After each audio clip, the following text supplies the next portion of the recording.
കുറിഞ്ഞി waterfall trekking through forest ആണ്. Up and down നമുക്കൊരു 5 kilometre ആണ് ഉണ്ടായിട്ടുണ്ടാവുക.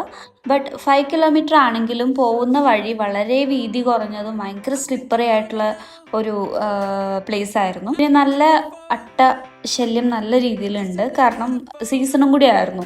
ഞങ്ങൾ പോയ സമയത്ത് അട്ടയുടെയൊക്കെ നല്ല പ്രത്യുൽപാദന ശേഷി കൂടിയ സമയം കൂടി ആയതുകൊണ്ട് നല്ല രീതിക്ക് അവർ നമ്മുടെ കാലിലും കയ്യിലൊക്കെ കയറി പിടിച്ചിട്ടുണ്ട്. ബട്ട് ഇപ്പോൾ നവംബർ ഡിസംബർ സീസണിൽ പോകുന്നവർക്ക് സുഖമാണ്. കാരണം കുറച്ചും കൂടി സീസണല്ല അട്ടയുടെ, അതുകൊണ്ട് കംഫർട്ടബിളായിട്ട് പോയി വരാൻ പറ്റും. പിന്നെ നല്ല രീതിയിൽ ഈ പറയുന്ന പോലെ ഫസ്റ്റ് ടൈം ട്രക്കിങ്ങിന് പോകുന്നവരൊക്കെ ആണെന്നുണ്ടെങ്കിൽ കുറച്ചൊക്കെ ശ്രദ്ധിച്ച് നടന്നിട്ടില്ലെങ്കിൽ കാല് നല്ല രീതിയിൽ സ്ലിപ്പായി വീഴാനൊക്കെ ചാൻസസ് ഉണ്ട്. കാരണം വീതി കുറഞ്ഞതായതുകൊണ്ട് ജസ്റ്റ് ഒന്ന് സ്ലിപ്പായി കഴിഞ്ഞാൽ നമ്മൾ താഴത്തേക്ക് ഉരുണ്ടു പോകും. അപ്പം ഫോറസ്റ്റ് ഗൈഡും പിന്നെ കോർഡിനേറ്റേഴ്സൊക്കെ ഉണ്ടെങ്കിൽ അങ്ങനെ അവരുടെ കൂടെ പോകുന്നതായിരിക്കും കുറച്ചുകൂടി ബെറ്റർ. ആൻഡ് ഞങ്ങൾക്ക് കുറച്ച് ടീം വർക്ക് അല്ലെങ്കിൽ ഗെയിംസ് ഒക്കെ ഉണ്ടായിരുന്നു, ഗ്രൂപ്പ്സ് ഉണ്ടായിരുന്നു. അപ്പോൾ എനിക്ക് കിട്ടിയ ഗ്രൂപ്പ് അടിപൊളിയായിരുന്നു.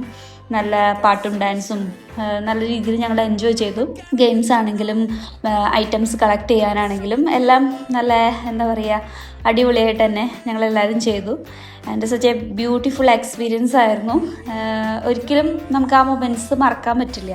അത്രയും നല്ല എക്സ്പീരിയൻസ് ആയിരുന്നു. ചെറിയ പ്രായം തൊട്ട് വലിയ പ്രായം വരെയുള്ള, അതായത് പ്രായം കൂടുതലുള്ളവർ വരെ ഉണ്ടായിരുന്നു. പക്ഷെ അവരെല്ലാവരും ഒരേ പ്രായത്തിലുള്ള ആ ഒരു വേവ് ലെങ്ത്ത് ഞങ്ങൾക്ക് എൻജോയ് ചെയ്യാൻ പറ്റി അതിൽ.